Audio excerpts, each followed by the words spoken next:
Maya Plisetskaya est l'une des figures les plus emblématiques du ballet classique, non seulement en Russie mais dans le monde entier. Née en 1925 à Moscou, son nom est synonyme de technique impeccable, de passion sans limite et d'un charisme qui a captivé le public pendant des décennies. Son héritage réside non seulement dans ses innombrables réalisations sur scène, mais aussi dans la profonde influence qu'elle a laissée sur l'évolution du ballet classique et moderne. Maya Plisetskaya est née le 20 novembre 1925 dans une famille d'artistes. Sa mère était Reza Mesre et son père était Isaac Plisetsky. L'artiste a souffert des adversités de la révolution russe et de l'ère stalinienne qui a suivi dès son plus jeune âge. Sa famille fut victime de répression politique. Son père fut arrêté et déporté. Sa mère a également été déportée. Dans ce climat turbulent, Maya fut envoyée vivre avec sa grand-mère en Ouzbékistan, où elle commença ses études de ballet. À l'âge de 11 ans, elle retourne à Moscou et rejoint la prestigieuse école de ballet du théâtre Bolchoï, la plus importante d'Union soviétique. C'est là que la jeune Plisetskaya a commencé à façonner son talent exceptionnel sous la tutelle des meilleurs professeurs, qui ont rapidement remarqué son dévouement et sa capacité à perfectionner sa technique. Malgré les difficultés politiques et personnelles auxquelles elle a été confrontée, la jeune Maya a réussi à surmonter les barrières qui se dressaient sur son chemin, préfigurant le caractère féroce et la ténacité qui définiraient sa carrière. Plisetskaya a fait ses débuts au théâtre Bolchoï en 1943, à l'âge de 18 ans, en jouant le rôle de l'un des cygnes dans la pièce Le Lac des cygnes. Ses débuts furent un succès retentissant et, à partir de ce moment, elle s'imposa comme l'une des danseuses les plus en vue du pays. Mais le véritable essor de sa carrière se produit dans les années 1950, lorsque son nom commence à résonner au-delà des frontières soviétiques. Tout au long de sa carrière, il est devenu une figure clé du développement du ballet russe, portant la compagnie du Bolchoï vers de nouveaux sommets internationaux. L'un des aspects les plus fascinants de la carrière de Plisetskaya était sa capacité à combiner une technique raffinée avec une expression émotionnelle intense. Tout au long de sa carrière, elle a dansé un large éventail de rôles, des grandes œuvres classiques aux pièces modernes, se distinguant toujours par sa capacité à transmettre une charge émotionnelle profonde à travers sa danse. De plus, son style personnel allie parfaitement technique académique et passion dramatique remarquable, faisant d'elle l'une des danseuses les plus complètes de son époque. Bien que Plisetskaya fasse partie de la tradition du ballet classique, son style était innovant et audacieux. Elle fut l'une des premières danseuses à briser les conventions de la danse traditionnelle soviétique en y incorporant de nouvelles expressions et des mouvements plus libres.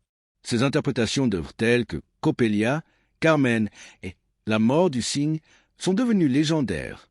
En particulier, la pièce Carmen, chorégraphiée par Alberto Alonso, est devenue l'un des jalons les plus significatifs de sa carrière, se distinguant par son impressionnante capacité à mélanger sensualité, force et tendresse dans une seule performance. L'audace de Plisetskaya ne se limitait pas seulement à la scène, mais aussi à la manière dont elle abordait ses relations avec les autorités soviétiques. Au cours de sa carrière, la danse en Union soviétique était étroitement contrôlée par le régime. Mais Plisetskaya non seulement est restée ferme dans son art, mais a également défié à plusieurs reprises les restrictions imposées par le système. Dans le domaine artistique, son nom était associé à une image de liberté et à la capacité d'exprimer la vérité humaine à travers le ballet, ce qui a fait d'elle l'une des figures les plus aimées et les plus respectées dans son pays et à l'étranger. La reconnaissance internationale de Maya Plisetskaya a commencé à croître à mesure que la renommée du ballet soviétique se répandait dans le monde entier. Dans les années 1960 et 1970, il a commencé à faire des tournées internationales et son nom est devenu populaire aux États-Unis, en Europe et en Amérique latine. Tout au long de sa carrière, elle a reçu de nombreux prix et distinctions, notamment le prix Lénine, le prix du peuple et les prix internationaux de danse. Sa capacité à se connecter avec le public du monde entier a fait d'elle une figure unique dans l'histoire du ballet.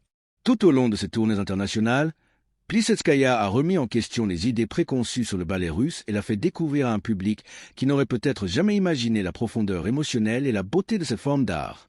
Chacun de ses mouvements était précis, mais aussi chargé d'expression et d'émotion, permettant au public de ressentir chaque pas comme s'il faisait partie de sa propre histoire. En vieillissant, Maya Plisetskaya a commencé à se retirer de la scène, mais son influence sur le ballet n'a pas disparu. Il se consacre alors à l'enseignement et à la mise en scène. Il devient l'une des figures les plus importantes dans la formation de nouveaux talents dans le monde de la danse.